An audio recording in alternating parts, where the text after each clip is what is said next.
Orang yang mengatakan bahwa Allah itu adalah Isa Al-Masih putra Maria, dan orang Yahudi mengatakan amin.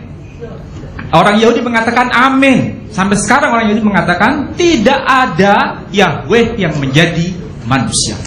Karena firman itu tetap ada dalam diri Tuhan, dan yang firman ini itu bukan ciptaan, bukan Tuhan, tapi ciptaan Tuhan. Ini yang membedakan antara Yahudi plus Islam berseberangan dengan Kristen. Baik, saya kira itu kesimpulan saya. 1 menit. Ya Hadi, ya Bashir, ya Tabibi, Nabiyullah khairul khalqi, khairul khalqi jami'an, lahu a'la manasibi wal marati, salatullah subhanallah. Bismillahirrahmanirrahim. Assalamualaikum warahmatullahi wabarakatuh. Kamu masih mendengar dirahmati Allah. Semoga Allah senantiasa curahkan segala rahmat, segala nikmat yang berkepanjangan dan tiada akan berujung dari dunia hingga akhirat, insyaallah. Dan Allah pun kumpulkan kita para kaum muslimin di bawah naungan aras Allah, beserta para nabi, beserta para orang-orang yang Allah kasihi, Allah sayangi, Allah cintai, insyaallah, di bawah naungan aras Allah kelak, di mana tiada naungan selain daripada naungannya, insyaallah. Amin amin Allahumma amin. Kaum muslimin, pada kesempatan malam hari ini saya kembali akan mengunggah sebuah video sambungan dari video-video yang semalam dan yang tadi saya upload ya. Ada sesi 1, sesi 2, sesi 3, dan sekarang saya akan mengupload yang untuk sesi keempatnya ya, sesi terakhir, yang dimana hasil perdebatan ini blunder gitu ya, dari pihak Kristen itu blunder. Jadi apa yang menjadi penyampaiannya ya hanya berdasarkan apa ya, teologis yang tidak rasional, tidak ilmiah sama sekali ya, tidak dapat dibuktikan sama sekali, karena memang apa-apa yang mereka sampaikan itu berdasarkan asumsi mereka sendiri, pemikiran hawa nafsu mereka sendiri. Oke, demikian kaum muslimin videonya. Islam dari siapa dulu ini? Baik, dari Pak Muhammad Ali. Silakan. Saya terkesima dengan penjelasan dua sahabat karib saya tadi, tapi saya mencoba untuk menjawabnya secara akademis saja. Tadi sudah saya jelaskan bahwa istilah Allah itu bukan bentukan dari kata lain, tetapi itu adalah istilah bukan Arab. Jadi tidak bisa dipreteli, kata orang Jawa, dari bahasa Arab ya. Kemudian kalau kita hubungkan dengan antara Yahudi, Kristen, dan Islam, sampai sekarang Yahudi, Kristen, dan Islam itu kalau dia berbahasa Ibrani, dia akan memunculkan tulisan YHWH. Kalau dia dari etnik Arab ya, yang muncul adalah ALLH. Dan kedua istilah itu tidak menunjuk pada dua substansi yang beda, dan tidak menunjuk pada dua nama yang beda. Tidak menunjuk pada dua nama yang beda.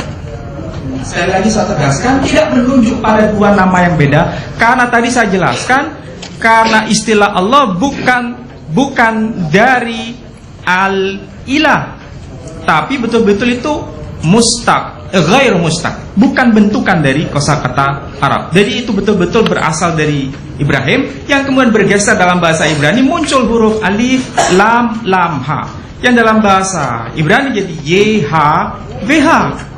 Jadi antara YHWH dan Allah, Yahwah dan Allah itu sama. Sementara dia mencoba untuk membedakan antara Yahwah dan Allah, itu beda. Allah dan Yahwah menurut tradisi Yahudi dan Kristen itu tidak punya anak dan tidak melahirkan anak, dan tidak dalam konteks Tritunggal sampai sekarang. Jadi dari sisi iman antara Yahudi dan Islam itu sama, menolak Trinitas. Baik dia Muslim keturunan Yahudi maupun dia yang beragama Yahudi menyebut nama Yahweh dan Allah menunjuk pada substansi yang sama, tidak mengenal Trinitas, hanya masalah logat Allah dan Yahweh. Dia mencoba untuk membedakan antara Yahweh dan Allah berbeda, seakan-akan Yahudi dan Kristen itu satu rumpun, menegaskan iman yang sama, padahal tidak menegaskan iman yang sama. Yang justru menegaskan iman yang sama adalah Islam dan Yahudi, menolak Trinitas dari sisi nama. Itu ada teks Ibrani. Sampai sekarang umat Kristiani itu berbeda pendapat. Kitab suci Perjanjian Baru itu aslinya ditulis dalam bahasa apa? Menurut Ortodoks Syria, Ortodoks Koptik, Kitab suci Perjanjian Baru aslinya ditulis dalam bahasa, bukan bahasa Hebrew, tapi dalam bahasa Yunani. Sementara Ortodoks Assyria mengklaim bahwa kitab PB aslinya ditulis dalam bahasa Suryani. Kebetulan saya bawa kitab PB dalam bahasa Suryani. Ini bacanya Ketaba Kadisha. Ketaba Kadisha, bahasa Arabnya Al-Kitabul Muqaddas. Kalau bahasa Ibrani-nya Keteb Ha Kadesh. Kalau Hadatha itu baru. Nah, sekali lagi saya tegaskan, kalau versi Ortodoks Yunani, Ortodoks Syria mengklaim aslinya dalam bahasa Yunani, Ortodoks Assyria aslinya dalam bahasa Suryani, sementara ada kelompok yang baru yang menegaskan bahwa Perjanjian Baru itu aslinya ditulis dalam bahasa Ibrani. Padahal tidak ada satu teks pun, manuskrip yang kuno pun yang bisa kita jumpai hingga kini yang menunjukkan bahwa Perjanjian Baru itu ditulis dalam bahasa Ibrani. Karena kalau kita menunjukkan pada manuskrip, itu kebetulan manuskrip yang paling tua. Yang di depan itu manuskrip yang paling tua dalam bahasa Ibrani. Dalam bahasa Ibrani ini diterbitkan tahun 1555, berarti abad ke-16. Jadi yang paling tua yang diklaim sebagai bahasa asli kitab Perjanjian Baru yang berbahasa Ibrani itu paling tua aslinya tahun 1555, berarti abad ke-16. Pada teks Yunani lebih tua lebih dari ini, Suryani juga lebih tua dari ini. Tetapi ingat, dalam Perjanjian Baru tidak muncul nama YHWH. Baik dibaca Yihwi maupun dibaca Yahweh mau dibaca Yahweh, tidak muncul semuanya. Baik itu bentuknya Peshita berbahasa Suryani maupun apalagi yang Yunani. Yunani muncul kata Kurios, yang Suryani muncul kata Maria. Maria itu artinya kalau disepadankan sama dengan Kurios, artinya Tuhan. Ya, sedangkan dalam bahasa Ibrani yang diklaim kata yang asli ini juga tidak muncul YHWH. Coba dicek pada Injil Matius pasal yang ke-22.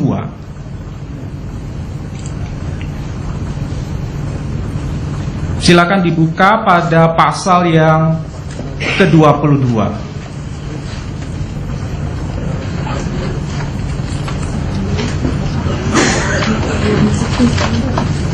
Pasal 22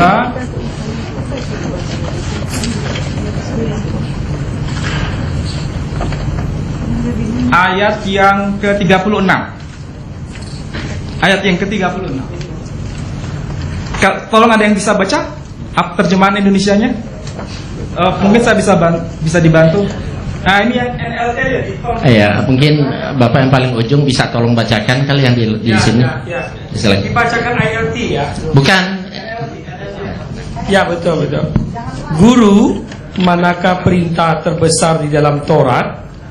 Dan Yesus berkata kepadanya, kasihilah Yahweh Elohimmu dengan segenap hatimu dan dengan segenap jiwamu dan dengan segenap akal budimu. Itu aja, Pak. Ya. Nah, coba ini di sini tertulis Yesus. Tertulis Yesus. Weyomer, dan dia berkata To have at, kasihilah kepada yod. Eloheha, ilahmu. Saya tidak sepakat dengan Elohimmu, karena Elohimmu dalam tata gramatika bahasa Ibrani nggak bisa. Yang bisa adalah Elohmu atau ilahmu atau elahmu. Tapi kalau Elohimmu itu aneh, orang Yahudi dengar. Sama dengan anehnya kita mengatakan Allahmu. Nggak mungkin. Eloheha, bukan Elohimha. Tadi Anda mengatakan Elohimmu. Yang kalau di NLT apa? Terjemahan. Makanya terjemahannya pun juga salah. Elohimmu juga salah, keliru. Padahal di teks Ibrania yang katanya asli bukan Elohimha tapi Eloheha. Waktu tinggal Bechol dengan keseluruhan, levavcha keseluruhan hatimu, Bechol dan keseluruhan nefseha, nafsimu, dirimu, Bechol me'etcha dan keseluruhan kekuatan. Nah, tidak muncul kata Yahweh. Artinya apa? Dalam perjanjian baru yang diklaim bahasa Ibrani tidak muncul nama Yahweh. Ya, dalam perjanjian baru versi Suryani bahasa Aram juga tidak muncul kata Yahweh. Apalagi bahasa Yunani tidak muncul kata Yahweh. Ini kesimpulannya. Jadi saya menegaskan sekali lagi, Tuhan Islam dan Tuhan Yahudi tidak mengajarkan Trinitas. Sedangkan Tuhan Kristen meskipun menyebut Yahweh mengajarkan Trinitas. Artinya ini agama rumpun Ibrahim yang menyimpang dari Yahudi. Saya kira itu penegasan dari saya. Sudah, baik, saya setengah menit aja karena tadi saya dibilang tidak sekolah teologi, nggak paham. Nah sekarang gini, kalau Quran nggak paham ada teks asli kan bahasa Arab. Nah sekarang saya mohon Pak Pendeta baca ini, tolong maju ke depan baca itu bahasa asli Alkitab Pak. Nah lah kembali kan ke bahasa aslinya dong, bisa nggak baca itu? Nah Pak Pendeta di ujung bisa nggak baca itu di layar ini? Di teks di layar ini bahasa Ibrani. Enggak, Bapak yang baca. Nah, Bapak baca dulu. Ya, saya dulu Bapak kan. Tidak perlu dibaca, silakan Bapak kembali duduk. Silakan kembali Kalau duduk. nggak baca ya saya yang nyuruh kan. Lanjutkan Pak Insan 1 menit.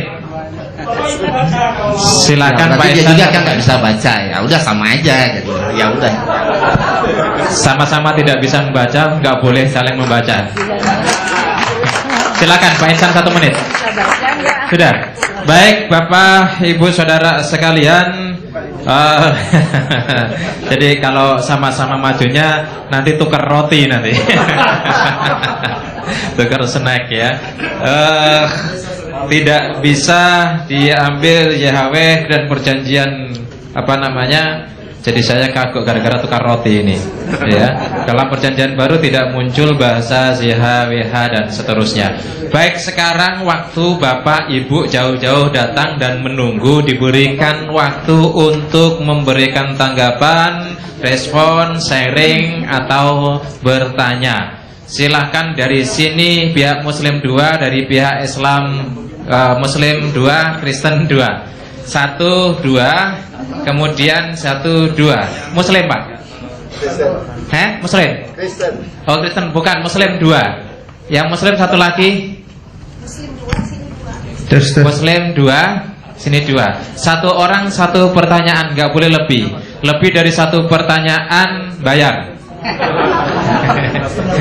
Dan padat, singkat, dengan waktu yang terbatas. Sebutkan nama, dari mana, dan apa pertanyaannya.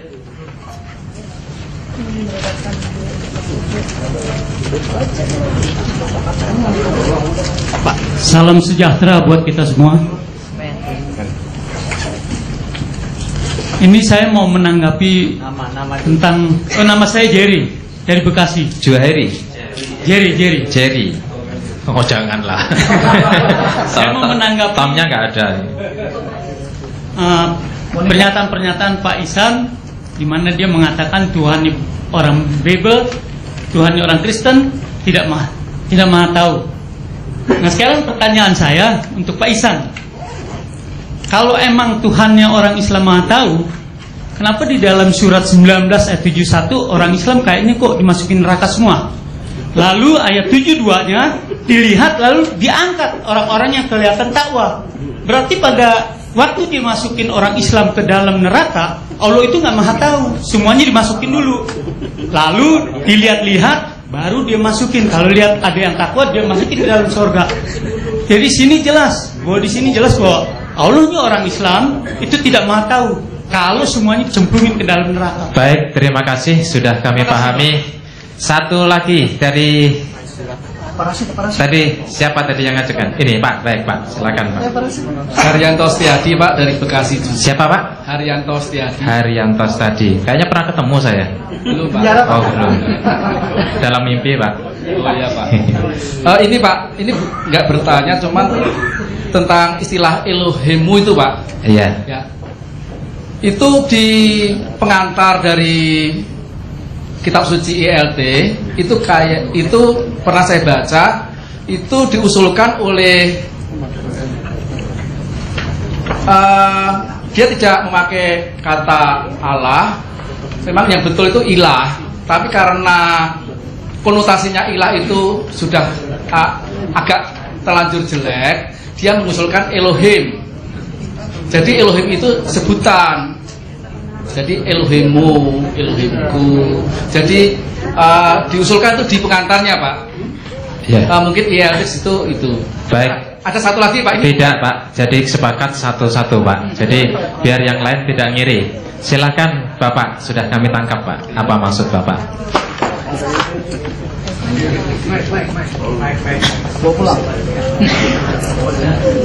Assalamualaikum warahmatullahi wabarakatuh. Waalaikumsalam.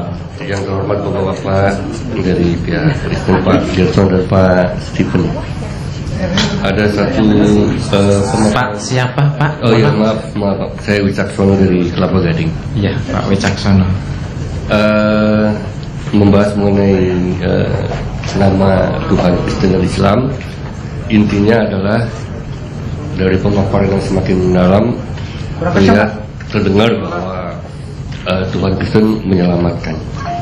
Intinya itu menyelamatkan. Mungkin ada satu pertanyaan dari saya mungkin akan membacakan satu ayat dari Lukas. Sorry lagi batuk. Lukas.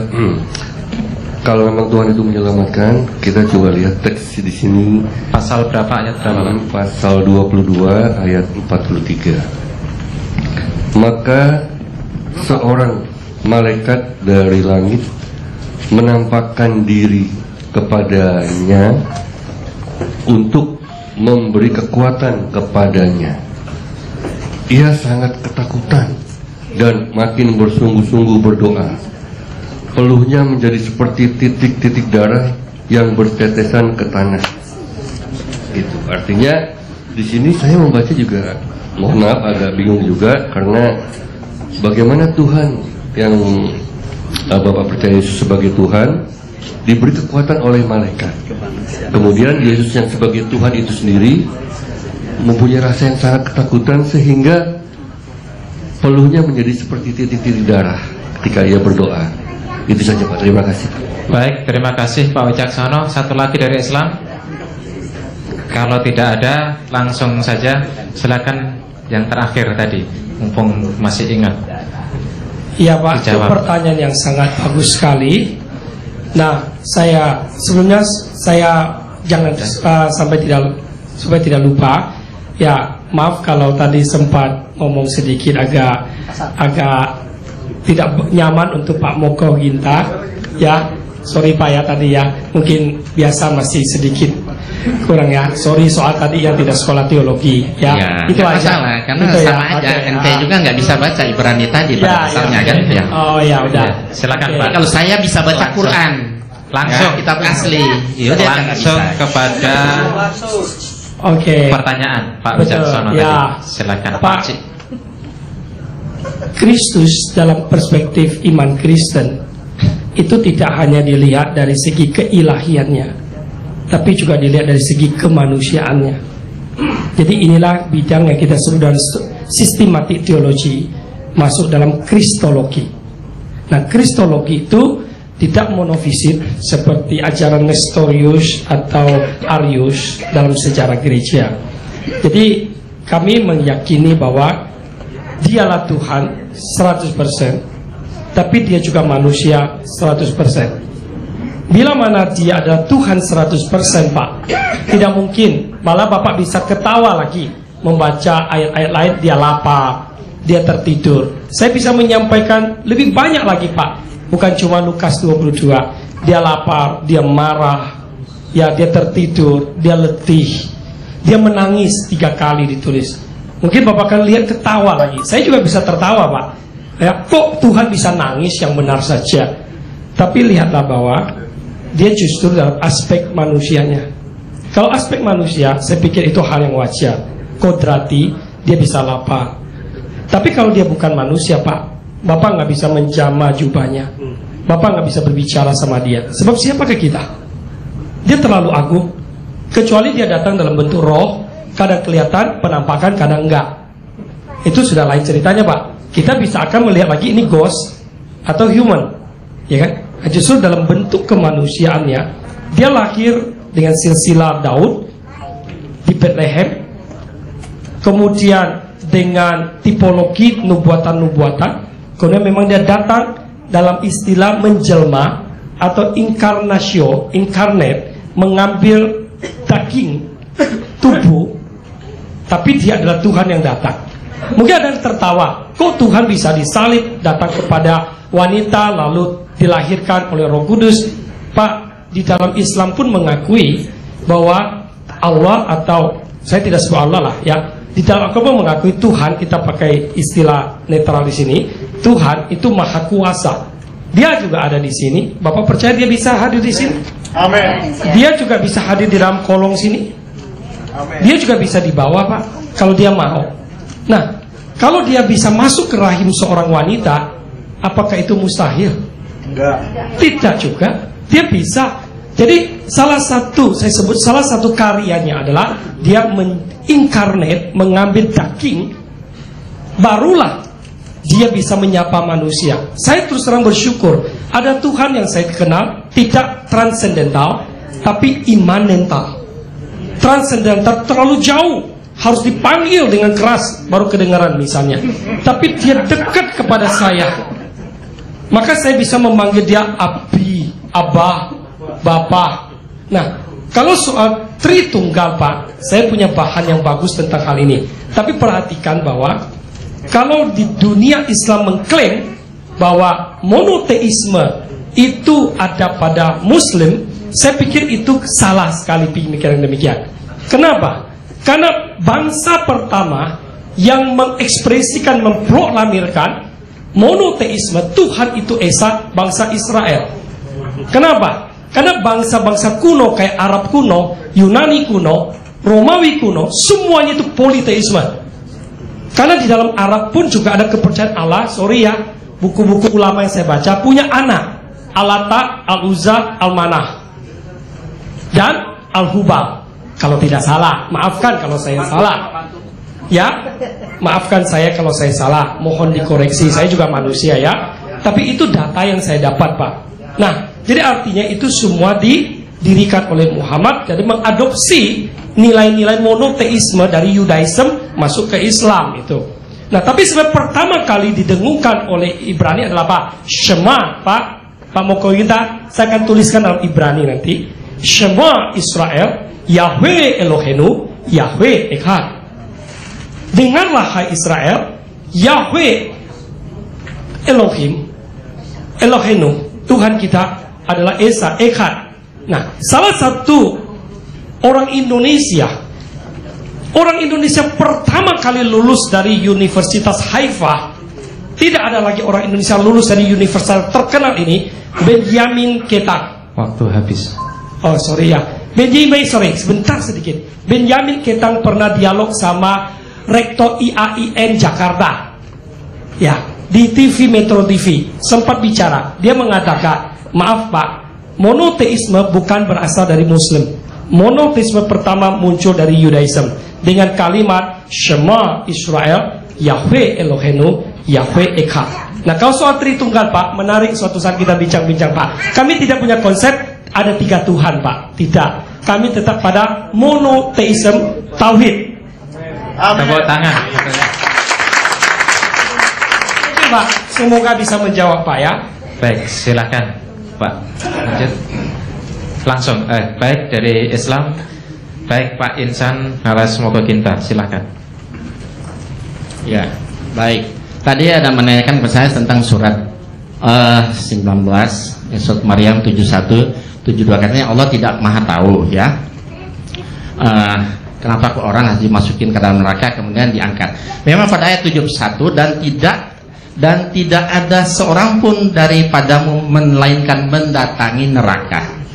Hal itu bagi Tuhan ada suatu kemestian yang sudah ditetapkan. Tapi pada ayat 72, kemudian kami akan menyelamatkan orang-orang yang bertakwa dan membiarkan orang-orang yang zolim di neraka jahanam, ya, dalam keadaan berlutut. Jadi ya namanya manusia, semua manusia tidak ada yang tidak berbuat dosa, ya, semua sudah berbuat dosa. Nah, kalau dimasukin ke dalam neraka, ya kemudian Allah selamatkan orang yang bertakwa. Jadi orang yang diselamatkan itu yang di neraka hanya sebentar, sebentar sehingga ya sudah kemudian diselamatkan orang yang bertakwa, ya kan? Allah tahu, tapi semua kan berdosa. Jadi kalau ada siksa sedikit, ya karena dia pernah berbuat dosa, ada azab sedikit, azab. Nah kemudian kan Allah selamatkan orang-orang yang bertakwa, tapi orang-orang yang tidak bertakwa akan mendapat azab, terutama orang yang menuhankan manusia.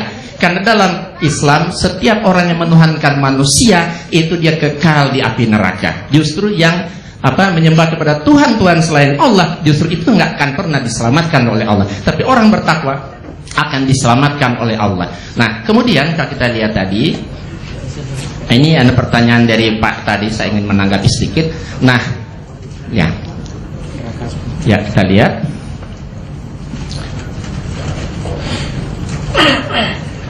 Sorry.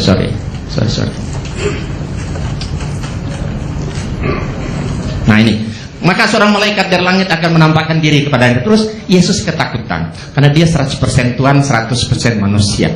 Lah pada saat Yesus takut, Tuhannya itu kemana? Katanya aku dan Bapa adalah satu. Yohanes 10 ayat 30. Kalau Allah dan Yesus menyatu, pada saat Yesus ketakutan, Tuhannya kemana? Cabut dulu, apa gitu? Kan nggak mungkin kan? Pada saat Yesus ketakutan, Tuhannya kemana? Jadi setiap yang menerima kekuatan dari malaikat pasti bukan Tuhan. Yesus menerima kekuatan dari malaikat, Tuhan berarti Yesus bukan Tuhan. Setiap yang ketakutan kepada malaikat pasti bukan Tuhan. Yesus ketakutan kepada malaikat berarti Yesus bukan Tuhan. Setiap yang bersungguh-sungguh berdoa kepada Tuhan pasti bukan Tuhan. Yesus bersungguh-sungguh berdoa kepada Tuhan berarti Yesus bukan Tuhan. Setiap yang mengeluarkan seperti keringat darah saking takutnya kepada malaikat pasti bukan Tuhan. Yesus mengeluarkan seperti keringat darah saking takutnya kepada Tuhan berarti Yesus bukan Tuhan. Dan terakhir ini sebentar. Nah, ini menarik ya. Tadi kan saya sudah dibilang saya bukan teologi. Ya memang betul saya tidak teologi, tapi walaupun saya bukan teologi tapi saya bisa mengalahkan orang yang teologi, itu berarti hebat dong, ya kan? Beliau menafsirkan seperti ini tadi. Tuhan dalam Isa, betapa minimnya pengetahuan beliau tentang ini. Ya. Nah, kita lihat. Ya. Oh iya, benar.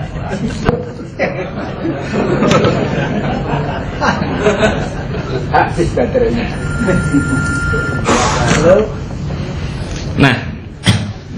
Nah, kita lihat. Tuhan orang Islam Bapaknya punya Tuhan. Padahal Al-Quran sendiri membantah. Apakah kamu memperhatikan berhala Lata dan Uzza dan berhala Manata, ketiganya yang lain? Apakah patut bagi kamu anak laki-laki dan baginya anak perempuan? Itu tidak lain pembagian yang curang. Itu tiada lain hanyalah nama-nama yang kamu dan bapak-bapak kamu mengada-adakannya. Allah tidak menurunkan keterangan tentang itu. Mereka tidak lain hanyalah mengikuti sangkaan-sangkaan dan apa yang diinginkan hawa nafsunya, dan sesungguhnya telah datang petunjuk kepada mereka dari Tuhan. Jadi kita lihat ya. Jadi ini Al-Quran malah membantah. Allah tidak mengatakan dia punya anak Al-Lata, Al-Uzza, Al-Manata. Dari mana beliau mendapatkan itu? Kalau sekolah teologi itu mestinya tahu dong, ya kan? Ya demikian barangkali. Baik, ada yang menambah? Silakan Pak Masud atau Pak Muhammad tadi dulu. Iya, Pak Masud, silakan. Ya, saya sedikit aja. Soalnya tadi kok nggak ada yang itu membantah pernyataan saya di awal tadi. Saya tunggu-tunggu tadi, terutama antara Kerbo Juru Selamat, Kerbo Kiai Selamat dengan Yesus Juru Selamat. Tadi antara tadi kok nggak dibantah-bantah, tak tunggu tadi itu. Nah, tadi katakan bahwa Tuhan itu tidak jauh, tapi harus dekat dan Dia berwujud manusia. Kita perlu tahu bahwa Tuhan itu nggak butuh ruang dan waktu. Untuk apa? Waktu dan ruang itu dicipta oleh Allah.